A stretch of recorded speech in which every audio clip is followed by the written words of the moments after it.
My name is Ross. I've been hand building for 25 years. Just recently, in the last month and a half, started throwing on the wheel, and I'm incorporating my hand building into the wheel stuff, and I'm madly in love with that whole change, and it's just like opening up a whole new avenue. But I really don't know what I'm doing most of the time, which is pretty awesome. I feel like if I knew everything that I was doing, it wouldn't be as much fun. The one thing that I've learned for sure over the last 25 years is that if I'm not digging it, I shouldn't do it. And yeah, so that's pretty much it. What I like to do and what I've done for a long time is create a story through pose. It could be action, it could be emotion, it could be both. I never know exactly what's happening until I start working with it. Sometimes I'll have an idea. It might come, hey girl, it might come from a... Oh, you brought treats. Sometimes it might come from some song lyrics, or even just, you know, have a visual through some chord progressions, or I might have an interaction with somebody that creates a feeling or an idea, this or that. Last night I ended up sketching down quick little rough sketches, just listening to these people talk about. This one lady wanted a toilet in her front yard with cattails growing out of it, and I was like, so I made a quick sketch of a earth with a toilet on top of it with these plants growing out of it, and an astronaut standing on top of the toilet watering. But so like just random stuff like that will inspire a piece, stuff that I never would have planned to do without interactions or just whatever. So if I'm trying to capture a pose, a lot of times I will set up my phone and set the timer on the photo, do a quick position, and then look at it, and I will start from the feet and how they are positioned, to the knees, to the hips, the waist, where my belly, or where the belly might be in relationship, shoulders, how they are, elbows, hands, hand movements, a big deal, head tilt, whatever. So the relationship from one point to the next can change the story. And I'll have it all mapped out, get it all put together. I put it together pretty rough, and then deconstruct it, and then do all my slipping and scoring if necessary. And then by the time I'm done all the way up to the head, the story's completely changed. And I don't care. It just doesn't matter. It's just dirt.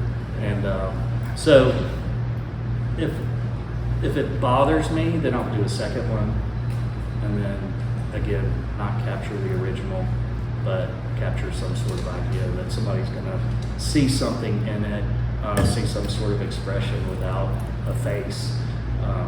Again, just through the pose. But the little ones, it's crazy. Just the tiniest little bit of movement here or there changes it like big time. The larger ones, it's pretty obvious and a lot easier to finagle and get them in position. The smaller ones, super quick, super easy. But yeah, just telling a story through pose really is what I do and what I like to do. Pretty sure I had more to say, but I don't know what to say. So, It's all right. We're a vocal group. We'll so ask. what I typically do, if I'm not sure what I'm going to do, I'll do exactly what I did just now and just make some rough coils, really thick. I like my clay to be pretty dry. This stuff is pretty tough. It was really hard to tear off the block, and that's how I like it. Because as I'm putting it together, it doesn't stick so much. I can pull it right off and then deal with it later. But as long as it's all the same consistency, wetness, whatever, it's fine. I will build stuff like this completely solid and then go back and hollow it out however I'm able.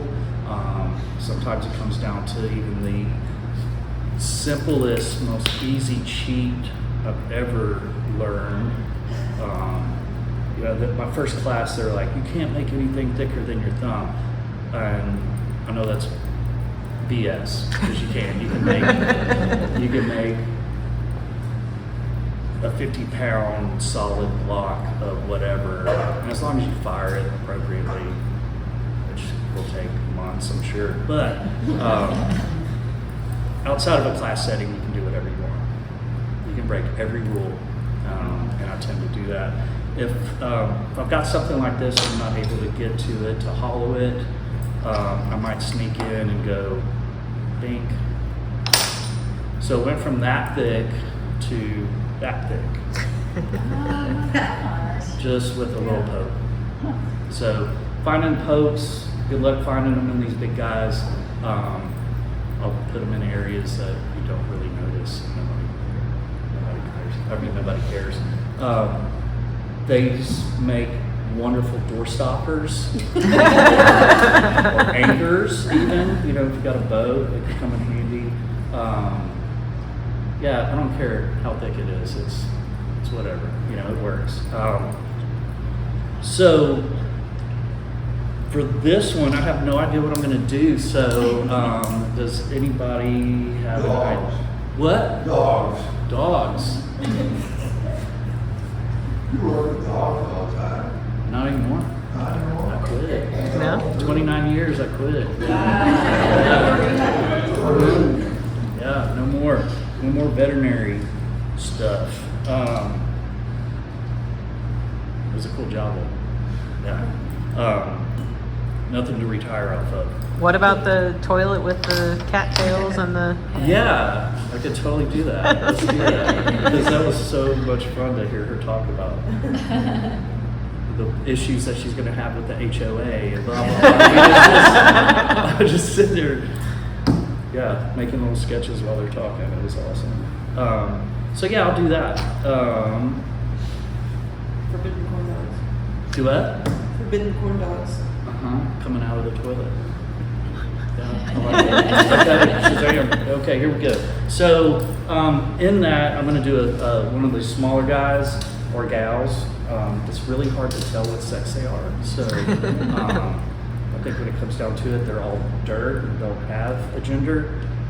So they can be whatever you want them to be. Most of them, honestly, are probably self-portraits in one way or another. John over there, one day we were talking and he was talking about his bucket list, and I went into the studio that night after helping prep for the wood kiln at the dog, and I made 2 of these little bucket list dudes. I never would have made that if I wouldn't have talked to him. So another example of just the random stuff through interactions with people. These start with a little pinch pot. So I'll just pound out a little ball. I've been told that these are not perfectly round. And I'm like, well, How dare you? I doubt the moon is perfectly round either. And they're like, no, it totally is. And so I grabbed it and I walked probably about 50 yards away from that person. I was like, does it look perfectly round now? Yeah. Awesome critique. It was so awesome. In your face. It was awesome. It felt good. So I don't go crazy. Take my thumb, stick it in the ball, probably maybe about a 1/2 inch from the top, give or take, and then just start working it around. It is not going to be perfectly the same thickness all the way around, I promise. And that's okay. I'll talk about random stuff in our lives too that you can use in your work. I use it in mine. I've been carrying around this rock for probably over 10 years now. I got it off the driveway at the High, and this is what I texture most of my moon or planet surfaces with. And I'll show you how to do that. It's probably going to take about, half the demo. Anyway, sorry. I'll have lots of little mini strokes during this, I'm sure. It's awesome. How did you get started in clay? A girl I was dating didn't know what to get me one year for my birthday or for Christmas or something, and got me a beginner's hand building class at Clay Waves back in 2000. With Sharon Smith. Do y'all know Sharon Smith? You know she is, yeah. She's wild. She is so wild, and inspired the shit out of me, the stuff out of me, and so I quit. I was playing music back then, and I quit playing drums to just focus on ceramics, and it was just so much more free, so much more fun. My hangovers were way less the next day, and I didn't have to deal with the chemistry of multiple people playing in bands. That was never much fun. So yeah, it's just me and a ball of clay, and it was it was like beyond therapeutic, just to pound out some stuff. So there's my pinch pot. I'm just gonna take this ball, and I'm not pressing very hard at all, maybe a pound of pressure, give or take, but I just roll it around.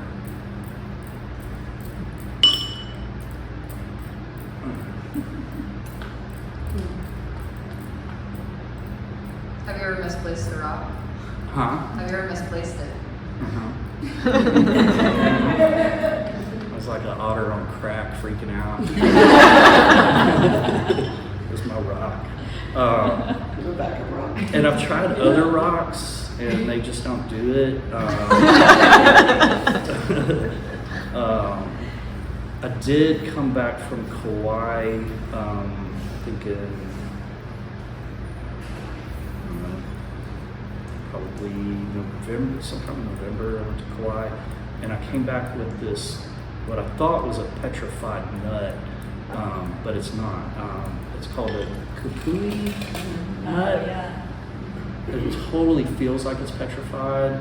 I thought I had some sort of treasure, and then I reached out to my friend in Kauai, and she said they call it a candle nut. Also, you can light it, and I guess it burns like a candle. She said they also use it for medicinal purposes, the stuff that's inside, but she says if you break it, it'll run you out of the room. It's so gross. I'm not gonna see what that's like. But this also makes an amazing texture. It's almost the same texture as that, so I'll just hold on to it just in case. I might need a candle, or make my company leave, or Stick not. What kind of clay are you using? I'm using raku clay body. I like it. It's super forgiving. After I'm done, I don't have to wrap it. It's already so tough right now that it's almost ready for the drying rack, just like this. So yeah, I like it. And if I decide to do any other degrees of firing, then it has that option. So yeah, I feel like I have more things to do if I want, So sometimes I will raku them. Most of the time I don't. I don't think I have any. Yeah, I don't have a raku piece up here. Got a couple wood fire pieces, but those are done with Grande. I think this one's sold 860. That's Grande. This only has glaze, a low fire clear, the cheapest stuff you can buy, just on the shields. That way I could, if I wanted to gold luster, I could. And then this is a low fire underglaze. that looks like a red glaze now. Yeah, just from all that wood ash and stuff, it looks like it's fused or whatnot. But I really love the wood fired look. And I just started that. Yeah, I had my first official wood firing. When did we do that, Frank? John? How long ago? Like 2 months ago. Yeah, so that was my first official. I did like a intro to the previous one and fell in love with it then. The sense of community in doing that is mind blowing. You get to really get to know people. Everybody shares. Yeah, it's really awesome. Okay, what am I gonna do? A toilet. Yes, I'm gonna do a toilet. I think I'll make the toilet the moon, and then I'll make this the earth. So instead of putting craters in here, I'll just take a little rubber tool, do a quick little, almost a cartoonish idea of what a kid might think the earth looks like, and just trust my hand and don't care. And then it's okay. That looks absolutely nothing like North and South America. Not on this planet anyway. It's a new planet. Huh? It's a new planet. It is, totally. Yeah. And then my Australia looks, you know what. And I never get the other side of the earth, anything like it at all. So I just gotta fill in those blanks. And just that little rubber tool gives me enough negative space that I can go back and do, like when I do a black wash, and I'll talk about that too, it's so easy and so awesome. I like to fill in the negative spaces with the dark underglaze, and then that'll fill in that and really separate the water and the earth, from green to blue, and kind of make it pop a little bit more. A moon toilet. Fun. I like toilets.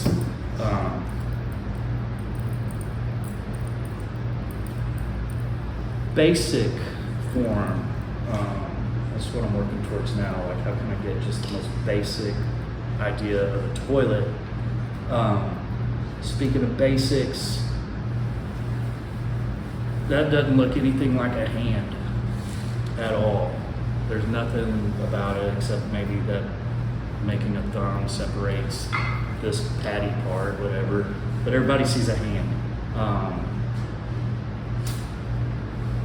These don't look like shoes to me, but I made them look like shoes in a way. People see shoes. These little feet are just tiny little balls of clay, and people see feet or shoes, whatever. So just the most basic form can go a long way, and that's what I want to do. Is just, that's my goal. And if they don't see what I thought I was putting out there, then I say, yeah, that's exactly what I was going for. Because if I correct them, I'm not going to sell it. Yeah. I always give the viewer credit, unless they tell me it's not perfectly round. And they can suck it. Then you raise the price. Do that? Then you raise the price. Try. Oh yeah, if anybody haggles too, I go the opposite way every time. And I'm okay. I'd rather keep the peace. That doesn't happen. It doesn't happen often. Okay, let's do it. Big ball.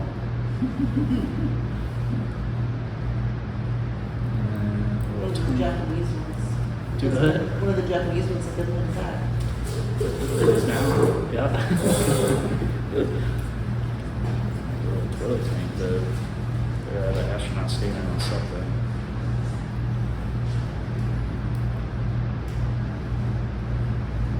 Don't always do astronauts, but I might branch out and like do that, like that deep sea diver. The only difference between that head and the astronaut head is I made. Have you ever made peanut butter cookies? You take the fork and you do that, and it's basically what I did. I did little balls of clay and did a big ball, and then stick them on and would have been an astronaut helmet and skip all the lines. So same gig, just a different Explorer. That is not proportional, but that's okay. I want a bigger foundation for the guy to stand on. Have you ever made a toilet before? I have. Yeah, this one dude named Christopher Block, who's a wild man, probably one of the greatest creators I've ever met. Yeah, he asked me to make a dude sitting on the toilet looking at a cell phone. All right. So that was fun.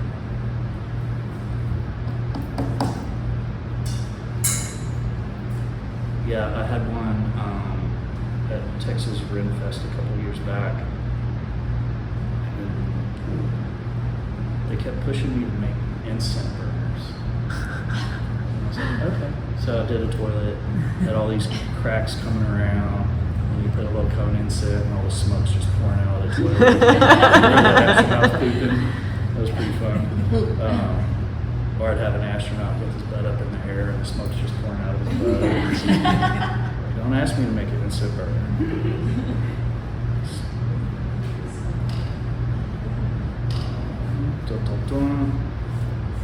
So there's that. I'm going to either drill a hole in here. I don't know how I'm going to make cattails. You said hot dog. Corn dogs. Corn dogs. Forbidden corn dog. I can do corn dogs. I do corn dogs. I like corn dogs. I like corn dogs a lot. Yeah. Nichrome wire. Everybody knows what that is, right? Yeah. But, yeah, I like it. It goes a long way. The fact that I mostly do low fire, I can get random stuff like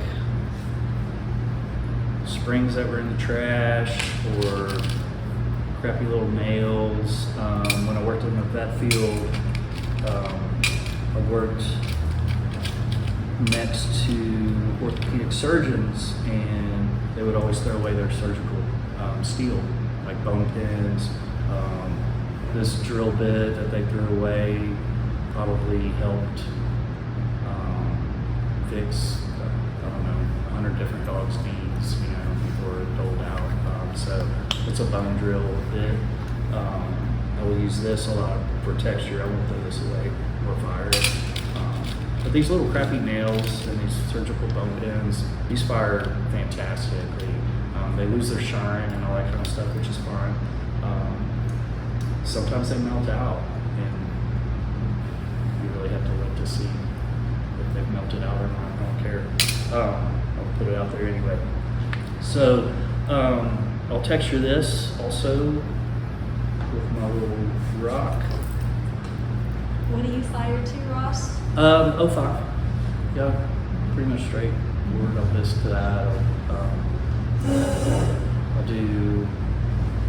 I might put underglaze on this after it gets more leather hard and can absorb some of that underglaze, and then bisque that, and then that's set, and then I can go back with my black wash, like this one. I did one super thin coat of I think it was a sky blue or something.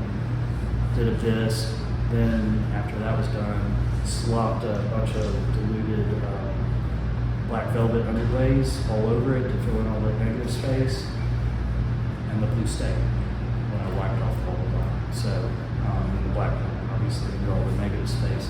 So I like to do underglaze on greenware a lot. It just skips a whole another firing process later. I was taught not to do that in my first classes, and I thought that was stupid. Because it's a huge waste of time and energy.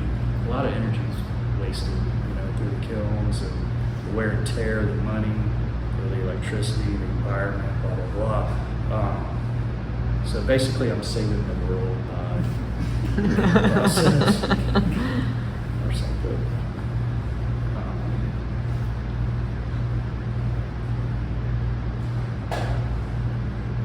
Thanks for asking questions too, about it. Makes it easier on me. Yes, ma'am. What is that? I take it is. I go to this jeweler in Beverly Hills. No, I'm teasing. So back to the black wash stuff. I'll do that black wash, wipe that down, do a cheapest clear glaze first, fire it, and then fire all that again to 05. And then I go back with a gold luster or an overglaze, put that on as thin as I possibly can, and then I fire it to 019. I think most people do 018, but a lot of times I will put it, like this one has bright gold, white gold, and then a ton of mother of pearl. Mother of pearl is much lower than the gold, well, not much, but I think they say 020, I think, for the mother of pearl. No, 018. Don't quote me. I know what I'm doing. So anyway, this is like 2 tiny baby cones less than this cone. And so I just meet them in the middle and it works. So, yeah. So you can take 2 different cone temperatures and still make them work together. Yeah. That stuff is now pretty expensive. It's gotten there, but the 1 gram bottles is it 2 gram or 1 gram? I think it's a 1 gram bottle that I used to get. I could probably do 100 of these little dudes with it. So it goes a long way. It really does. And then I will rinse my brush in a what's that stuff called that you rinse it with? Like a paint thinner? Mineral spirits? Yeah, it's I forget the actual name. But anyway, it's what you rinse it off your brush, and I use that same bottle to rinse with, and then eventually that's going to lose, it's going to evaporate, and then I'll have a whole other bottle of gold luster. Oh, that's So I can just, yeah, so I'm not wasting as much anyway. And I learned that from Alyssa Mancini. She turned me on to gold luster. I was super scared to do it. I quit. I no longer have to huff spray paint anymore. There's so much gold luster. How are you? So if you do overglazes, make sure you're in a very well circulated area, or you'll end up like me. Promise. It's pretty nasty stuff. Just go.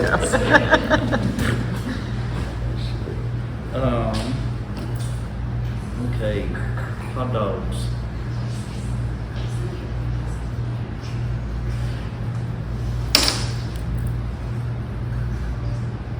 I don't know why I'm scoring right now, but maybe just because I'm nervous. But Ross, will you agree talk about how did the astronauts come, why astronauts? do what? Did you already talk about why astronauts? Oh, I How did have that not. happen? I have not. So it came purely by accident, like the best accident I've ever made in my life. I was making a sculpture one day. I was having a really bad day, and I was doing this figure.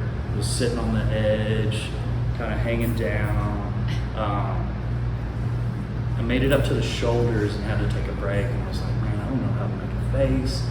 And, shit, how am I going to make that expression? When I came back inside, the story had already been told. Like, that dude looked miserable.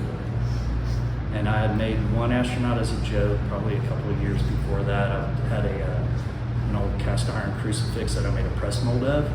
And I threw a bunch of scraps into the press mold and blah, blah, blah, pulled it out so it looked all chunky and cracky and stuff. And the head fell off. And I was sitting there looking at that. I might have needed a breathalyzer before I got started with this next part, but I pictured rocket flames. So I took his legs off and made rocket flames coming out of his cloak and put ray guns in his hand and a little astronaut helmet on it. And it was titled, UMFers are crazy, I ain't never coming back. And then I thought that was, I didn't think about it since until I did that misery, and I was like, I don't have to make eyes, I don't have to make noses or mouths or anything to express emotion. So that was pretty cool. Thank you. Yes, ma'am. We do not get any over here. I'm sorry. We haven't. Thank you for telling me. Yeah, Do you I wanna got put a critiqued at microphone the last demo I did. He didn't tell me during the demo that he couldn't hear me. He had to tell me after the demo. I was like, well, you could have said something. That's the only friends. Yeah, so thank you.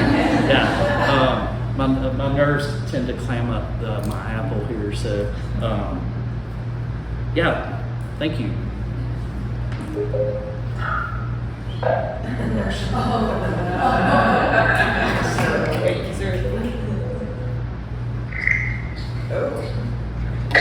Up or down? You can put it on again. Okay.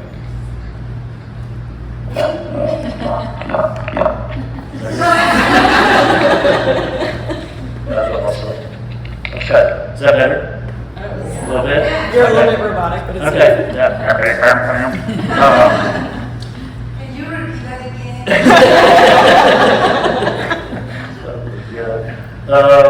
So I'm gonna make this dude on here before I do the corn dogs. Oh yeah, slip and score stuff. Typically I just use vinegar. I'll do a good score and then the vinegar in both parts and then wiggle it in like it's Velcro. If I just press it on there, it's probably gonna fall off. So I wanna make sure to just wiggle it in together. And then I might go back later, give it a little more wiggle, make sure it's secure. A lot of times I forget that whole part of it. And then I'll bisque it and the whole thing falls apart.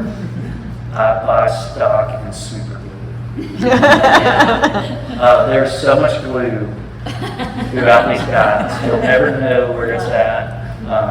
One, you can probably tell, but you really have to look still. I broke, I think 6 pieces at Dirt Dauber myself before the show started, and then other people broke pieces. So I was just sitting there having cocktails and doing stuff all day. It was awesome. Yeah.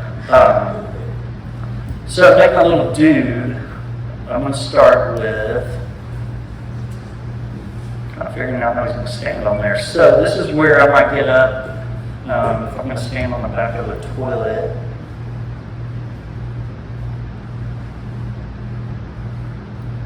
So I don't have a big foundation there, but I'm going to look at my feet. How am I going to be watering the corn dogs? Or should I put mustard on? Water? Okay. Yeah. Oh, I know what you're saying. Yeah. Lemonade? A mustard bottle? I could do a mustard. Instead of a water bottle? Right. Yeah. I could do that. My mind's going totally dirty. Yeah. Okay, yeah. So I've got some corn dogs right here. You Dish. can have a pea on it. That's what we. That's where my Yeah, watering was watering. coming from.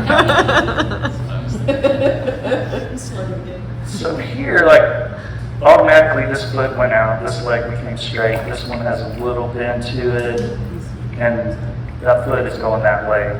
My hip's over here, my belly's pretty much right in between. So that's gonna come off at a little bit of an angle right there. Shoulders up high, left arms up high, hands gonna be tilted, squirting some mustard. This hand's just kind of like whatever. So the head more towards the shoulder, coming in towards that, focusing on that corn dog. I might sit up Cool! just look at that relationship. Sometimes I take pictures, sometimes I don't. If you ever want to study posture in people, go sit out across the street from a bus stop. That's a really good spot. So you can tell so many stories of what's happening with people, even though they're probably not real. I mean, the people are real, but the stories probably just make them up. So I took a little coil, bent it down. These are now legs. Put a little divot here. That's where the shoe's going to go. That one's more angled that way. This one's going to be more angled forward. And it gives that appearance of pants leg coming over a pair of shoes. It can't ride like that. So I'm going to just bring it together a little bit. When I do that, it's falling apart. It's okay. I'm not going to smooth it out. I don't care. You can see so much. And all of those, it just doesn't matter. You're not drinking out of it. A lot of times it kind of helps it. It gives it this real organic look and everything. So you stand them like that, ding dong, and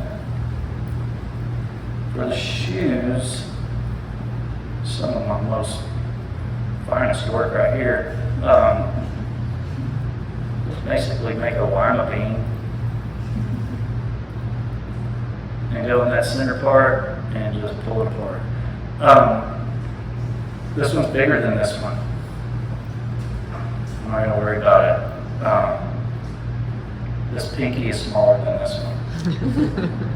This nostril smaller than this one. This eye smaller than that. Nobody notices. They're still going to see feet. And if they call you out on it, just walk far away. And then they look the same every time. So I'll just kind of firmly press that pant leg down onto that shoe, like that. Take this off of the toilet for a second.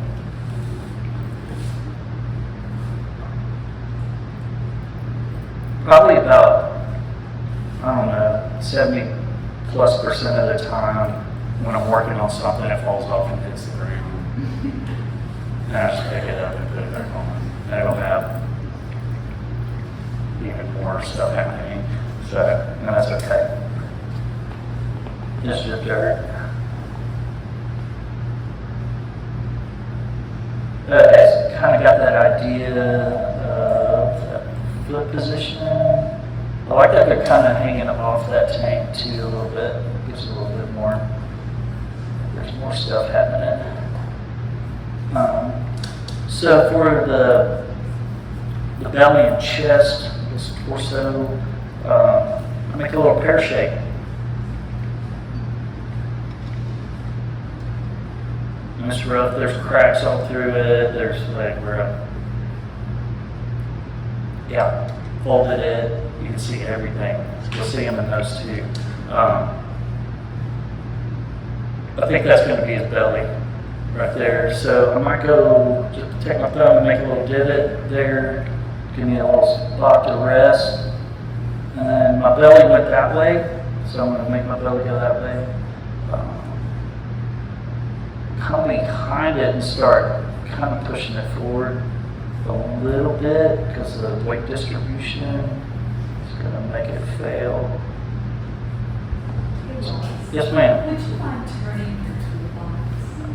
Oh, you could close it. That's Is that better? Well, thank you. No, thank you. You should say that. Yeah, man. Thank you. I'm going to still be blushing after that. God bless it. So this shoulder was up high, this one was down low. We're going to go ahead and kind of get that position in a way, and the head was coming down towards that toilet tank. So I've already got that idea of that flow, just from the feet coming up, bing bang dong, to the ding dong. Now for the arms, basically I do it just like I did the legs. Make a very rough little coil. The differences in this almost make it look like it's fabric in a way, sometimes. Not every time. But instead of bending it, I'm just going to pull it apart. So I've got two arms. Everybody see arms? They're amazing. Oh my God.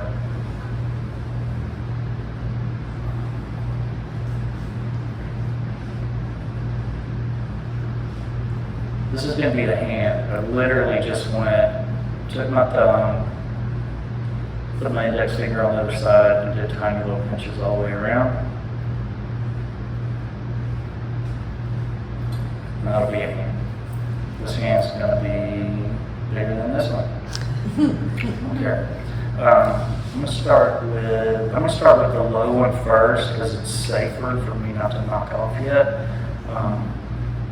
So for the thumb, I take this thinner part where I ended the pinch, and I'll secure it here at the sleeve and bring it in like that.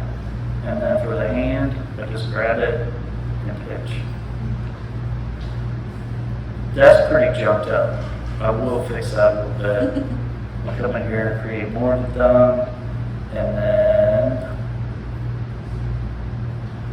a little bit. Still doesn't really look like a hand, but people will see it. So, especially when it's on here. So I figure the shoulder's going to be down lower. The hand, I remember it being more sideways, so I'm gonna make it sideways right now. Come in with this. I'm just gonna grab onto the sleeve and blend it up into the neck. And I'm grabbing a decent chunk of the sleeve, so everything's gonna change the position, all that kind of stuff. I'll push it into the body. This is one of the only things I don't take apart and put back together. Once these arms are on, these little guys, they stay.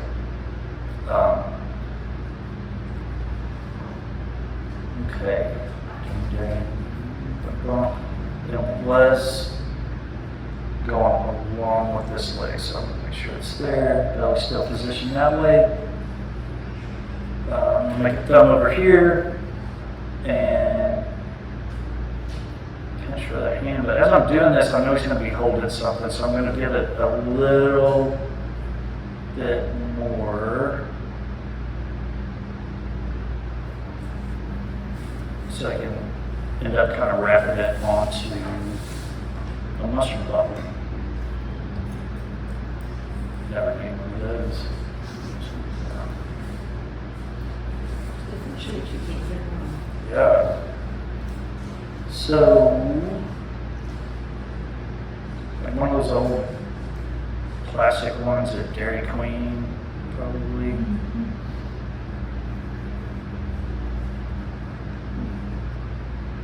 Ross, when you presented at the Austin Community College, I remember, if I remember correctly, you talked about how play saved your life and how I think we need to share that story. Oh. I don't know if I can. You can? I might lose it. You can. I might lose it, girl.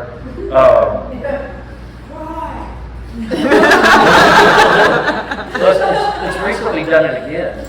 Like that's a whole different. Yeah. Like the specifics or the scenarios changed, but still the same as far as like. I think you talked about Ag the Dog, how it was important to you and what Billy Ray meant to you and how you. Yeah, Billy Ray's been the greatest mentor in life and heart for me. I literally, see, I'm already checking. I walk this earth a better person because of it. I was kind of a piece of crap of a human being before I met them. When did you start? Huh? When did you start? See, I like you. When did you start? In 2000 with Sharon Smith. With Sharon Smith. And I met Alejandra when I lived off of, remember that little blue crack house that I lived in? You were friends with Patricia? Oh, And- Alicia. Yeah. I met you there Our neighbors. in their front yard, yeah. And you gave me great advice. I was super new. You gave me wonderful advice. Yeah. I made a really large face mask before I met Alejandra, and it exploded in a kiln, ruined everybody else's work. And the night I met her, she told me I'm not done with the piece, or the piece is not finished. The piece is creating itself. And I made it for a song for this band in Dallas, and she told me to piece back what I could and write the song lyrics around all the cracks. And it turned out to be so badass. It was like way better than it was before it blew up. Yeah, it was so cool. Yeah, Alejandra was amazing. That was 25 years. Yeah. Wow, Crazy, right? very nice.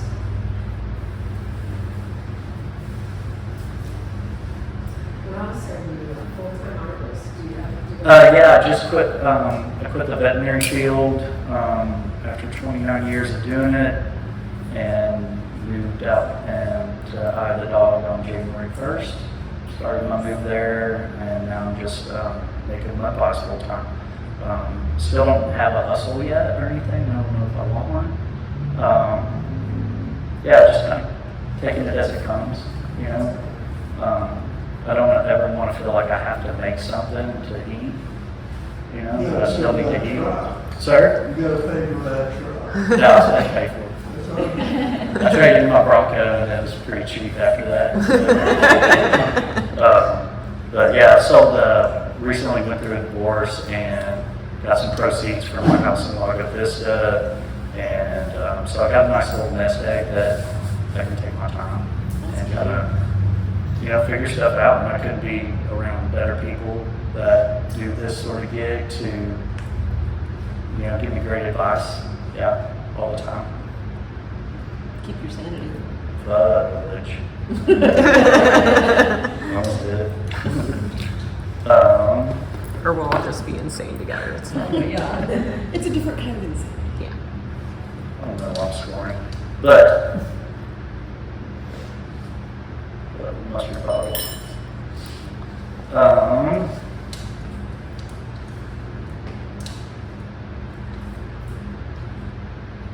Yeah, Sharon Smith was at that talk that we did at ACC. Yeah, she not only put that fire under my creative mojo, but she also helped me a lot get out of a pretty rough, dark spot in my life that I probably wouldn't have got out of it if it wasn't for her.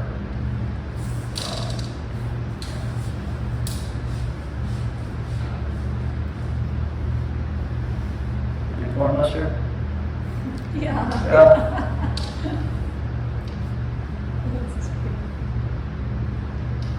So because these arms are so tiny, trying to get that elbow and that forearm and all that kind of stuff, good luck. It'll just fall apart. So I get the basic idea in there. I don't have much of a foundation for this, so there's so much weight up here. I worry that that tiny little contact area, even though I blend it, it'll fall right off, and I'll be gluing it during the show. So I'll still go ahead and blend it, but then I'll go back, maybe with some extra coil, build this up right here, come back around the back, not do too much to the front because I think that'll take away from that flow of what's happening up front. But grabbing just a little chunk like that, a little ball, come under here, and pretend I can see the other end. Stick it right there. And that right there is all I need to do. Just that tiny little ball of clay. That is it. So I'm happy with that. It's probably actually more secure than this other one. But we'll find out. So, tilt that. What's that do with that?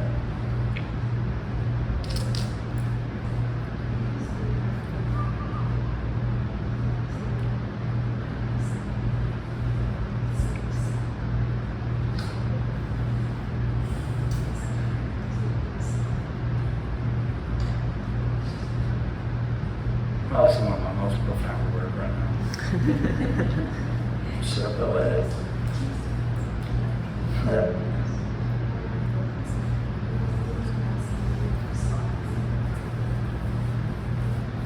I don't know if everybody heard this. I think there were some people that came in a little later, but the number one rule is if I'm not digging it, I don't do it. So, and that should be pretty much go in every aspect of life, really. Okay. So,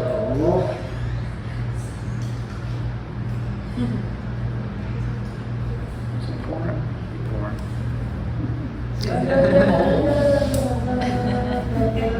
Mustard? Okay. We'll make corn dogs. Let's make a corn dog. I think just one big corn dog. Oh, you don't want Yeah, can we come right out the toilet? I think the toilet should, the hole will just be a crater. Tools. I don't know if y'all have ever been to prison or not, but a toothbrush can save your life in prison. Not just your teeth. Like, you can get back hold of cigarettes that you loaned out, that sort of thing. Tools. They can be anything. I use the back of this more than I use the rubber tip. This is my crater tool for the larger size craters. What I do is I give it a little bit of pressure here and I just start wiggling it. And as I'm wiggling it, it starts pushing the clay out as it's making the divot.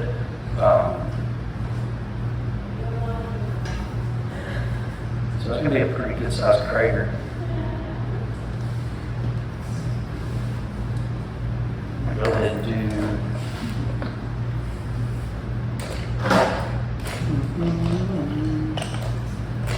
Since I'm on the crater gig, I'm going to put some more craters around it just because I'm already doing it instead of going back.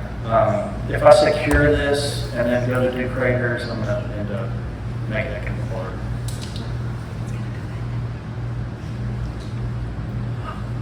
You took my brownie. She took it. Something. Thank you so much for bringing this. You're so awesome, dude. You're so good. I'll save one for Ross. Hey, y'all tear him up. I'll get him. You're so Thank you. awesome. Another great example of community. Yeah. Yeah. Yes, ma'am. What order are you using? Do you have your own private film? Is it small fires? So I live at the Dog Art Center, and they just have kilns. They got a ton of kilns. And so I use an electric for the bisque and a lot of times for the rest of the process too. Have you ever seen their wood kiln? What do they call it? A dog or something? Yeah. It's massive. It is so huge. So this is a wood-fired piece, and you're welcome to. So you're actually getting into large fires. Yeah, the wood kiln one, going back to community, you know, where it could be a plate of brownies filled with love. You might end up hanging out with, I don't know, like anywhere up to 15 to 20 different people over the course of a couple of weeks, just prepping to get it ready, and then going through the firing process where you're hanging out with people. I've hung out with people that I've never hung out with before, and got to know and love them over the course of a weekend from going through the process of burning that kiln. It's such an amazing experience. And I don't know if the actual results on my work that I love so much, or if it was what I got from the experience, and I associate that with my work now. So, but I'm addicted to that. Like I'm gonna do that as long as I can, every time. Yeah, I was just curious because they're so small. You got one kilo that you put them all in. I did, before I moved out there, and I had a It's got a little firebox. It's like maybe 8x8 or something on the inside, super small. I could do 4 to 6 of these little dudes at a time. And that's what I did Clay Fest, like my whole inventory every year for probably 8 years. One kiln load paid for the kiln. So it was way worth it. Over the years, I've been gifted kilns.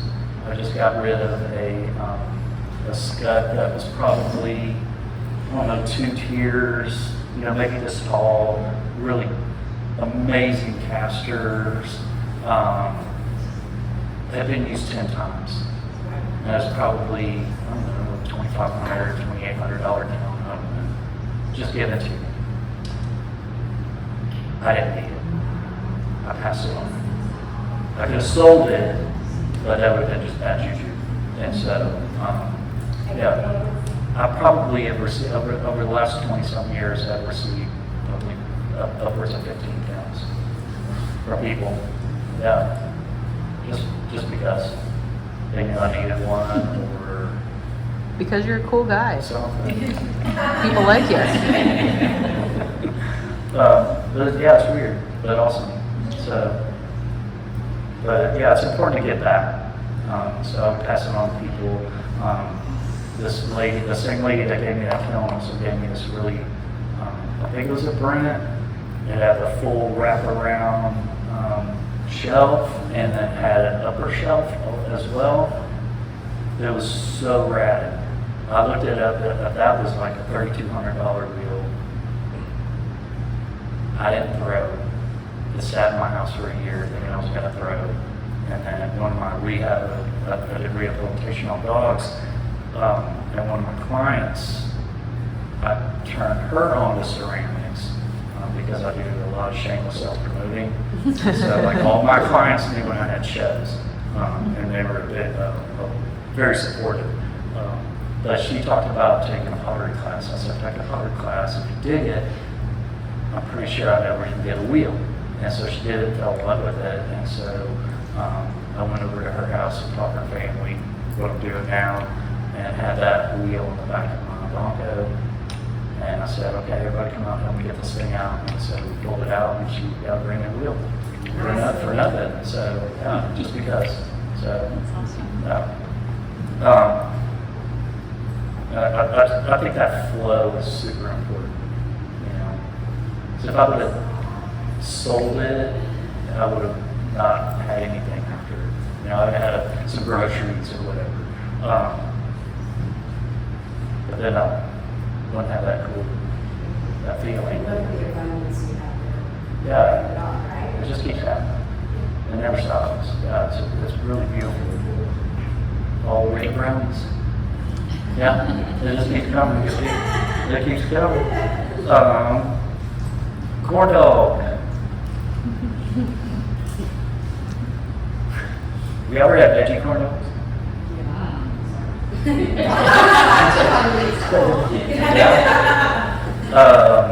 So I did I got Impossible corn dogs and Morningstar corn dogs, and went through the microwave process to see which one's better. Morningstar. It's really good. It's so good. Air fryer, Impossible is better. Yeah, so this is how we did it, but yeah, that's just this week. Ate a lot of corn dogs. I don't have a corn dog stick, so well, finishing now. I'm just gonna take it. I'm not gonna shove this whole thing up in here. The thing I like about raccoon clay also is it's so groggy as it shrinks around the surface. All those chunks of grog are able to shift. If it was a really fine clay body, it'd break. It would just crack right off of this. So that is another reason why I like that. I use a lot of random stuff. Yeah, not a whole lot of random stuff in there, but I typically use a lot of random stuff. I'm just gonna cut that a little shorter, maybe not, and that's okay.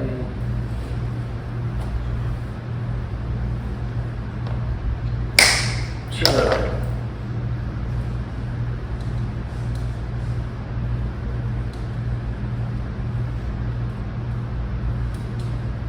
okay, I got one over stick.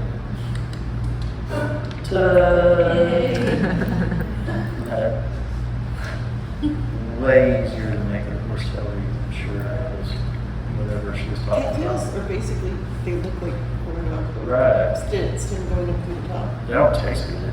You ever seen somebody biting one? Yeah, Yeah, that's it's a good prank to do to your kids. So I'll place that after I get this on here. I don't have any slip or vinegar. I don't care. It's okay. I'll put it all together later or not. Or if you really want to secure that, I might take a nail and run it right through this tank into the toilet. Same with the toilet, run that nail through here, into the earth. Then I don't have to do any of that stuff. More than likely, as it dries, it'll separate. You'll see where it's coming apart, but it'll still be secure. So running some nails, bing bing bong, do it like that. I'm not worried about covering those up so much, kind of like maybe it's the backside of a canvas. I'm going to be more interested in what's happening here.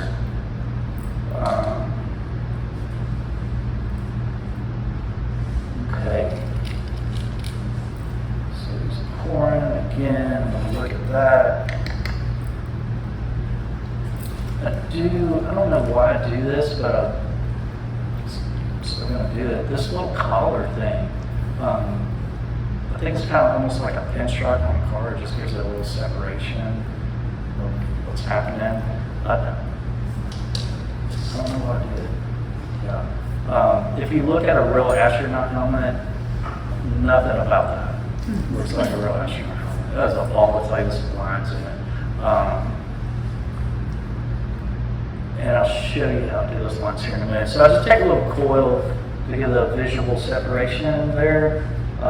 It might add a little extra oomph to the neck to help support that big old ball of clay I'm going to put on it. So I just blend that up, and then these I'll just flatten out in the backside.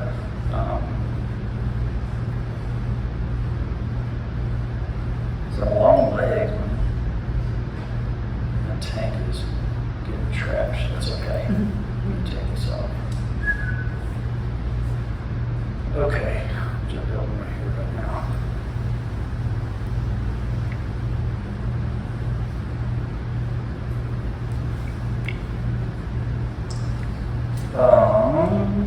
Ready for his head. I might spin more. Hey, look.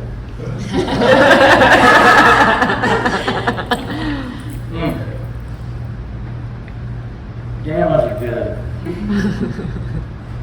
Let's step back. Damn it. Did everybody get one?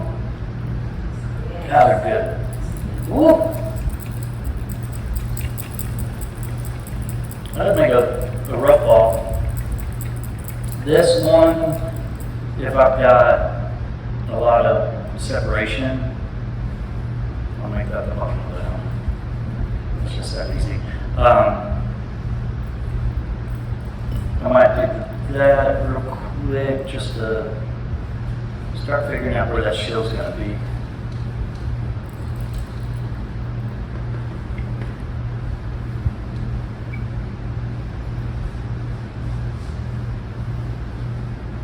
Manipulating the sides and the back and all that kind of stuff, it starts to make that shield without me having to make the shield work. I don't use my words well, sorry. But if I get pressing on this area, I'm just going to wreck it. You know, never get that dent out. That sort of thing. it's really bad, I might make it look like an actual cracked shield, like it got hit with something, like a corn dog missile or something. Yeah, there's a good sized crack right there. I'm just gonna go ahead and use that. So I might take my needle tool and say, okay, the crack's going this way, so I'm gonna follow it and then make some more crack lines.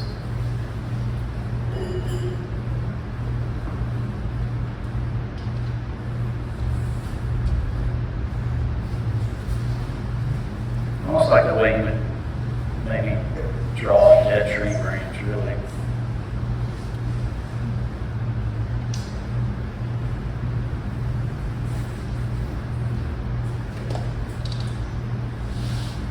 So he's gonna have a crack in his face shield? He does.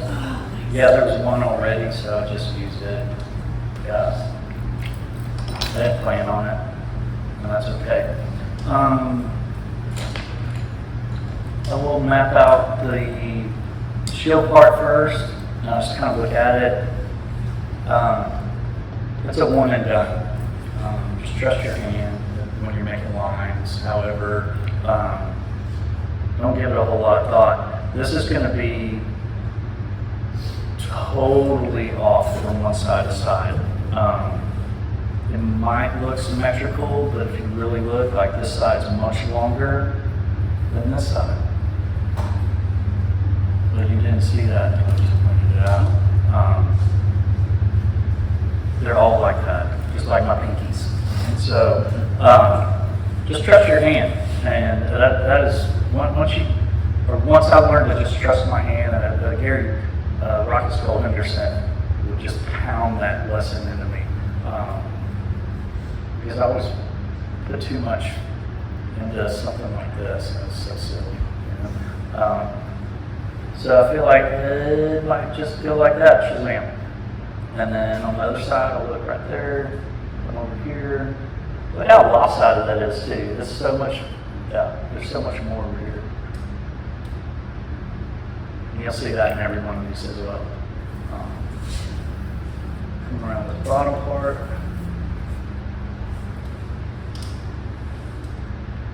And then the top. And then where these top lines meet with the sides, I figure I'll just kind of take a line and go down the back, just like a real astronaut helmet. I helped design these for NASA. That's it. Here's the fun part. Remember random stuff? You got a rock.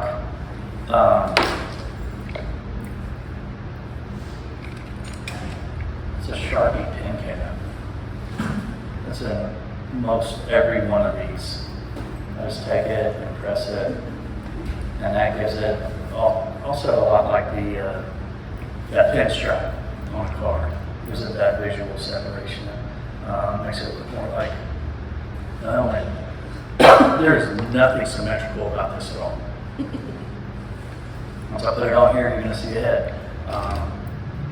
This is getting pretty hard. And this is hard. If I got to push this down here, I'm just really wreck this body. So, kind of figure, ding dang dong. It's going to be like that. Okay. So that gave me a little impression where I might put this. So I'm going to try that.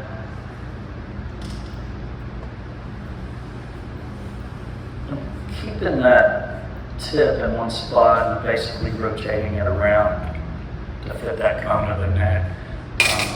Slip and score, and then put it on.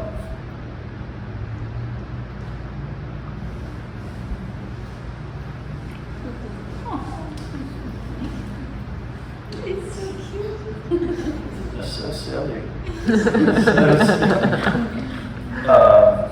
Okay.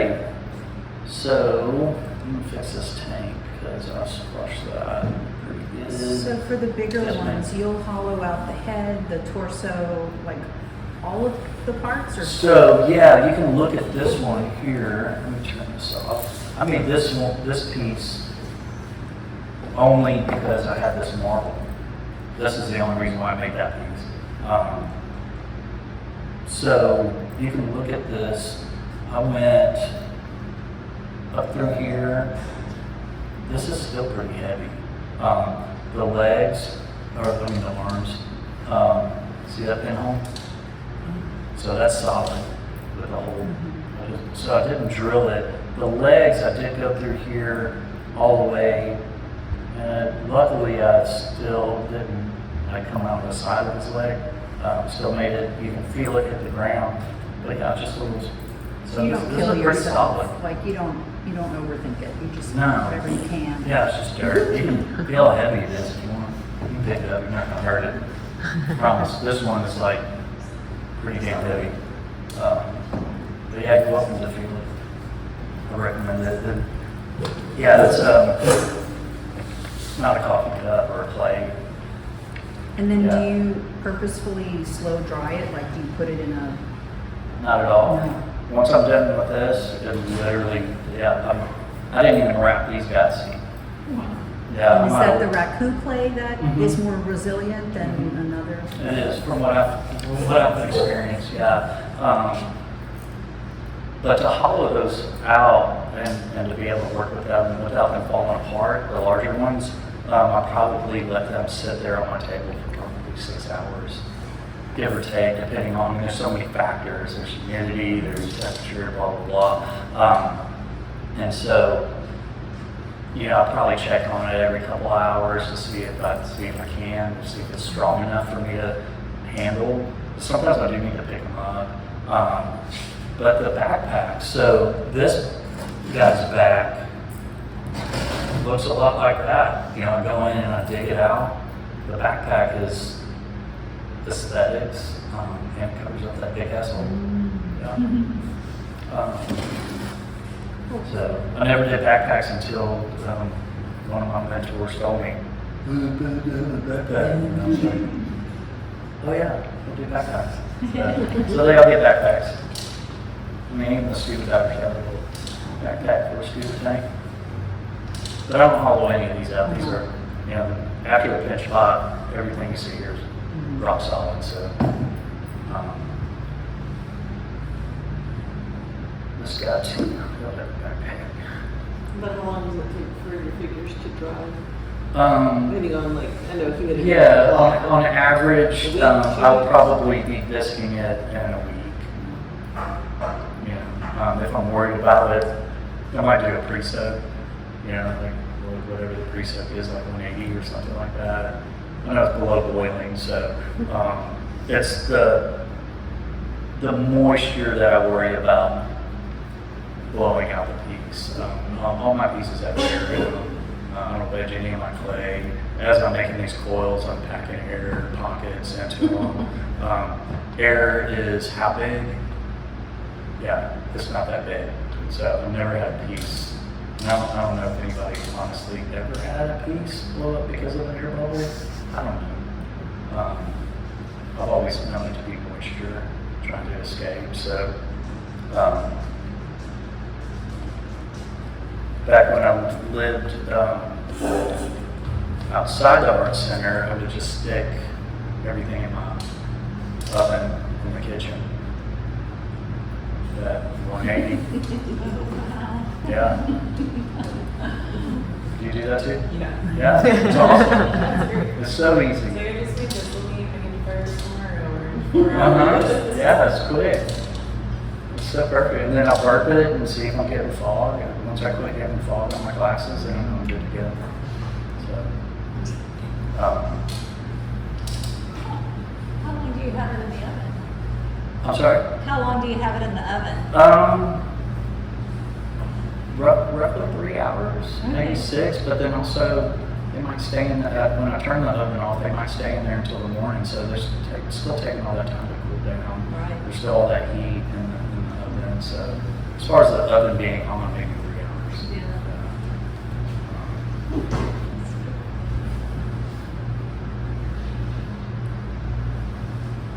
Okay. Don't. Fill the tank. Completely lost this. It's okay.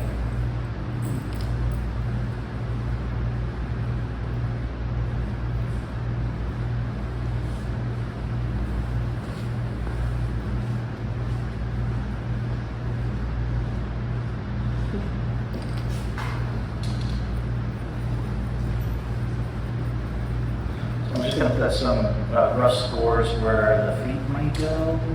I'm gonna go ahead and deconstruct this and then put it back together. It might change its form, it might not. We'll see what happens, but I'll do that before I attach it to the toilet. And we're gonna pretend like I'm using vinegar, okay? But just to go through the process. Yep. So I take the feet off, take the legs off, take the head off, take the backpack off. I'll texture the backpack before I apply it, before I attach it to the body. Start with the feet.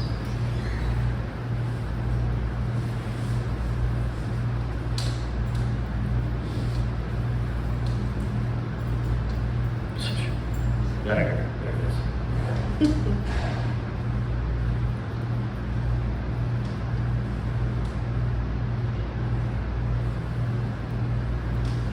Make the chocolate all stick together. Yeah. Yeah, I mean, she's a master of this. I mean, you gotta listen to that. Too. Okay.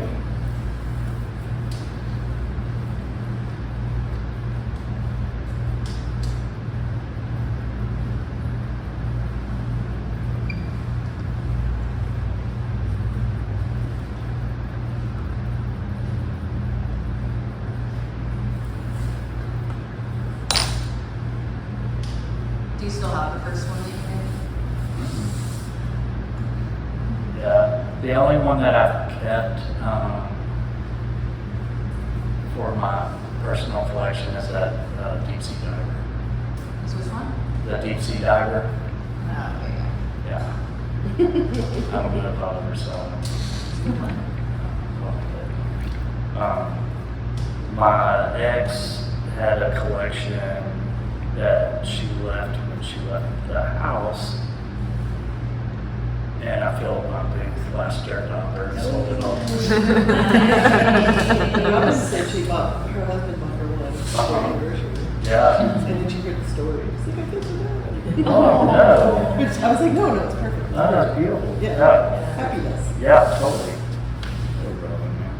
Yeah, I got after Dirt Number this year, me and my big buddy went to High Society and had cocktails and her and rubbing and stuff downstairs. What's his name, Jim? Is his name Jim? Yeah. Okay. Yeah. Super sweet. I like them. But yeah, we got to sit with them and get to know them better too. That was awesome. How long have you been making astronauts? I kind of figured it's been about 13 years. Yeah. And I can't make enough, which is kind of rad. Yeah. There are some shows that are just mind-blowing, as far as like just people are crazy about them, and then some shows, zero. What show was Zero? I had a 4-day show in the ground top. I didn't sell one piece. It was a rad show. I loved it. I got to hang out with the most beautiful family, the Salazars, and really get to know them for 4 days. I went fishing twice a day, morning and night. I sculpted the whole time I was there. Yeah, didn't come back with $1, but it was like a vacation. It was rad. If I'm doing shows, either making money or having a good time, if I'm having a good time, it's always successful, even if I don't make $1. There's some shows where there was madness to the point that I wanted to run through a wall that I didn't even have because I was in a tent. But I made more money than I've ever made in one sitting. I don't really consider it a great show. There was one guy that paid you in gold. Silver. So Yeah. I was standing there and he bought the last of your stuff and he's like, oh, good. Yeah, I sent him 15 pounds of dirt. He sent me like almost 5 pounds of silver.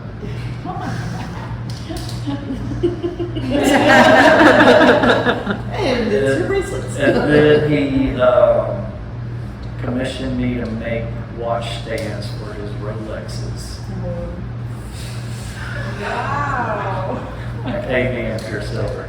I had so much fun after I cashed in on the silver. After the market went up big time. Yeah. Figured how much I spent on play. That was awesome. Yeah, I'll probably see him in September. I'm going to go to Houston. I'll be teaching a workshop at Third Coast Clay. Yeah, got to hit him up. See if I can pawn some more stuff on him.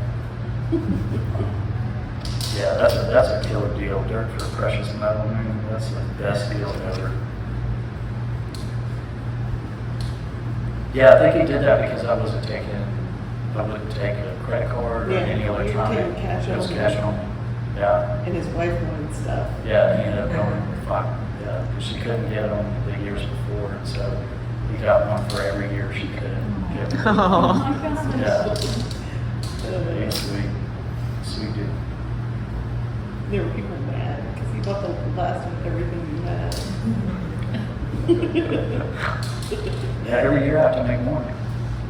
Yeah, last year I had to make 80 sculptures just for that show. I remember you sold out the first day before 10 o'clock before Goofy would open on one of those weekends at Playfest. One of them, I think, yeah. It was pretty wild. It's madness, funny. bro. I don't get it, and that's okay. I don't have to get it. But I really like having a good time on the show too. I mean, Sunday's rad. Yeah, if I sell it on Saturday, and Sunday rolls around, I was making. I was telling this one lady that my dad was Papa Murphy. That was your dad's Paul Harvey? Papa Murphy Oh, Papa from Murphy. Papa Murphy's Pizza, and I'm doing taking bakes, and so I made a piece right in front of her, and she held it like it was so freaking like it was the most precious thing. She tried to pay me for it. I was like, good luck getting it home. Just thank you. And then she drove it. She lived out east of Livingston. Is that Beaumont? I don't know where that's at. Anyway, she was way up there. She ended up putting it back together, putting it through the whole process, and then sending me pictures of it. That's so cool. That was my favorite part of the show. Not the selling out. Yeah. I mean, that was cool and all, but that, having that, being able to take the time to have a relationship with someone is pretty rare. I do like the groceries though too. Groceries, they're awesome, especially now that I'm not working.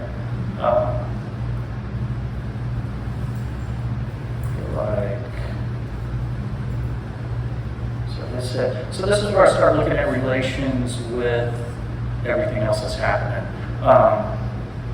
This dude, Carl Block, probably don't know who he is. He gave me some really sound advice. He's also been a great mentor in life and art as well. When I first met him at Eye of the Dog, he's like, man, why aren't you doing this show or that show? I was like, I've never done a show. He's like, man, you need to do this or this or that, whatever. And he started pointing out stuff in one of my pieces, and he's like, go get a basic art design book.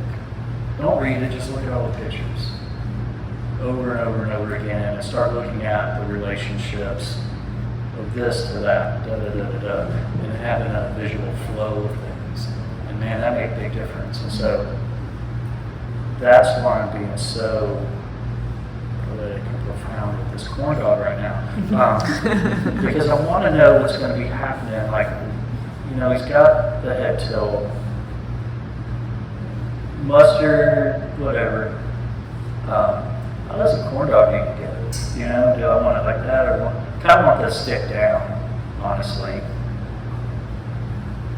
I kind of feel like that's okay from my viewpoint. I don't know what it's gonna look like when I get down.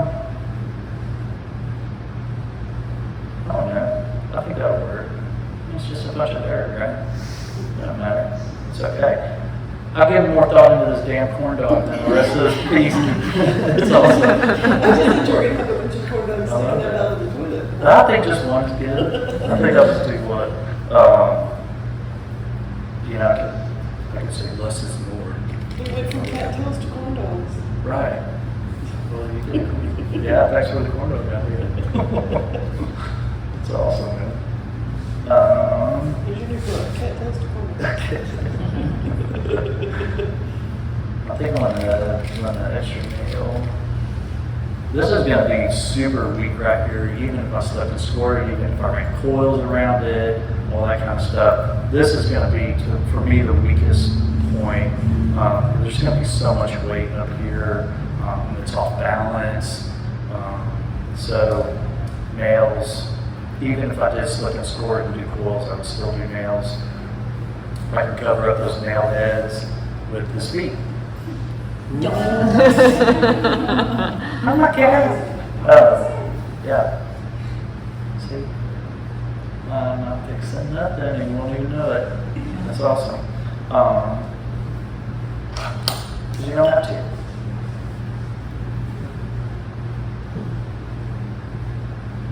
I'm just blending in his backside a little bit. So it holds, so they can actually do the real slick and score stuff.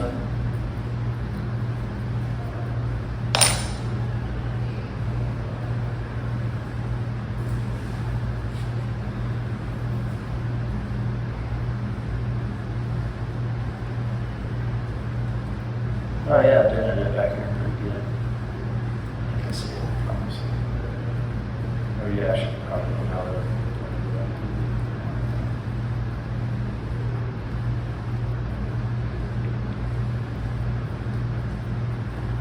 Did y'all just hear me burp? Nope. Yeah, this is right here. That's awesome.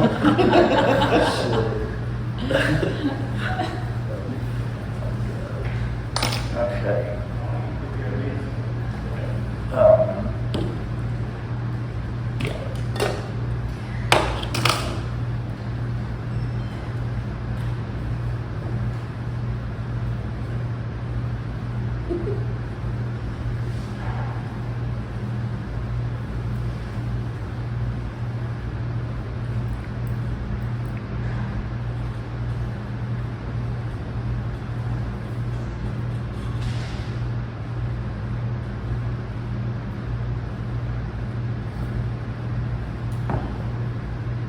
There's a whole lot of dude up there on that toilet. That these bears, man. Okay, so another thing I think about is the antenna. Probably gonna have the antenna coming up this way. Just kind of this angle happening to him a little bit-ish. So I'm gonna look at that leg, come off that leg, up his back, and that'll be the flow of that antenna. Depending on how they're positioned, a lot of times it depends on how the little thing happens on the back side. I need an antenna hold, Sharpie. My antenna hold. Get that wrong. Pretty awesome stuff. This tiny little screw I probably had before I ever started doing astronauts. Came off of a broken security camera. It was in the trash. Was not of order. These are awesome. So this little tip here, I'll just press, twist, twist, twist. It's the side of my backpack. I don't know why, but I like it, and I do it a lot. Sometimes I might switch it up, and I don't know why I do that either. Where's this? This is my tiny crater tool, I also use in my backpacks. Just to give it, I don't know if that's important or something, you know. And then, just look at the score.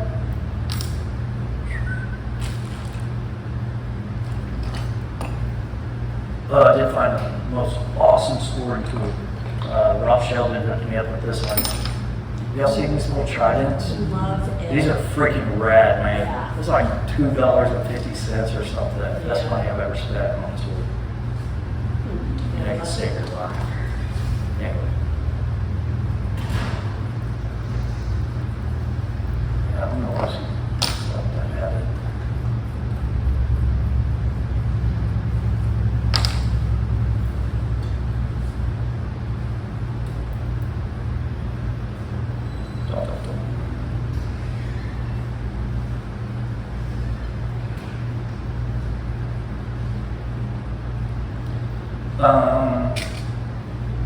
Little blood sample tube that I found at a rest stop bathroom. I was working in that field. You come across all kinds of cool shit in that field, especially the dogs and most of the clients. But I also use this in the middle of the backpack here. Makes little rays coming off of it, like it might be the sun.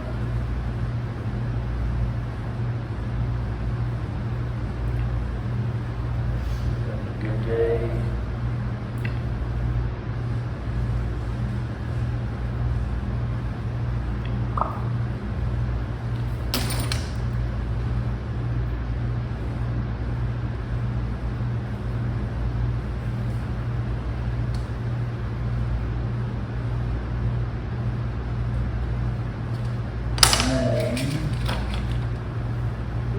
Little stem burning.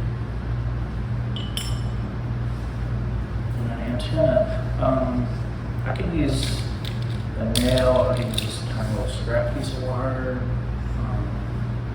It's just stuff. Kind of like that. This looks like this.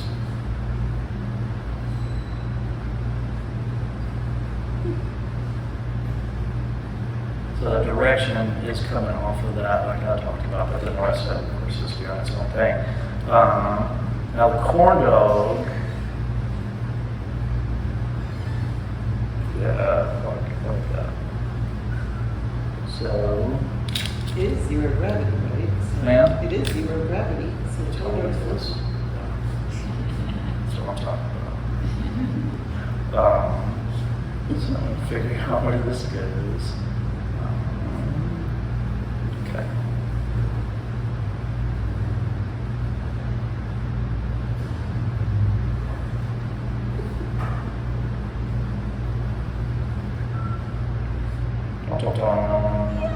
Nice. Thanks for that idea. Thanks for that idea. Yeah. Yeah. What I was doing. You got a lot of clay prep there. Yeah, and then this is my typical initial stamp, and now I'm done. I won't wrap it or nothing. I'll let it sit on the shelf for about a week and then fire it with the rest of them.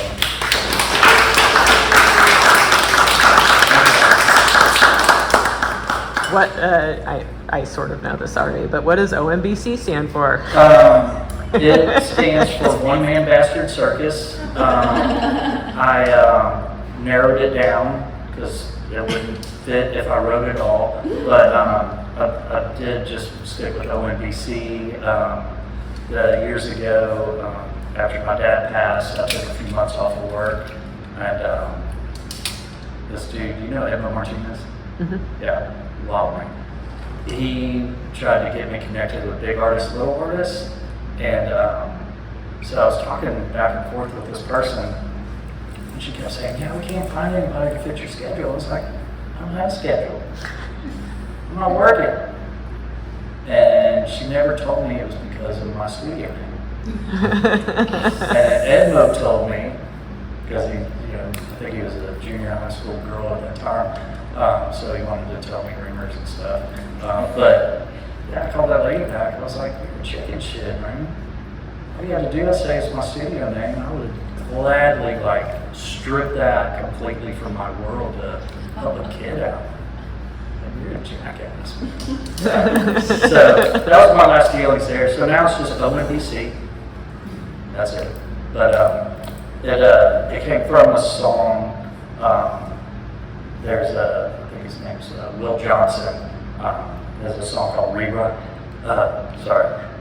Rerun Pills, and it's all about this total jackass of a person that like wakes up in his front yard just in time to hear the door. So like that, and then he says the one named Master Circus is in town, so now finds a way to stick around, and that's where I got from, because that's where I was. So anyway, that's that. Shazam. So, Alright. yeah, I'm glad it's just ONBC. Yeah. Easier than me.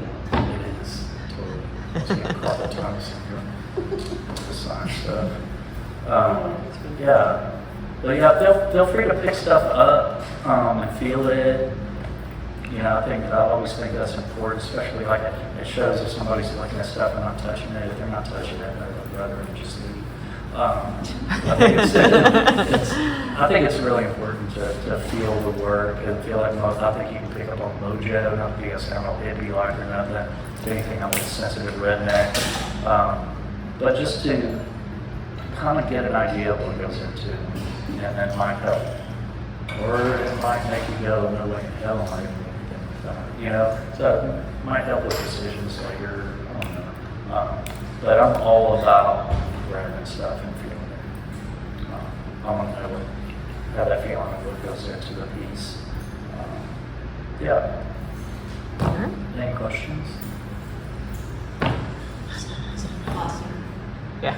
Thank y'all. Thank y'all for having me. I was nervous as hell. But this is awesome. Thank you. Yeah. Thank you.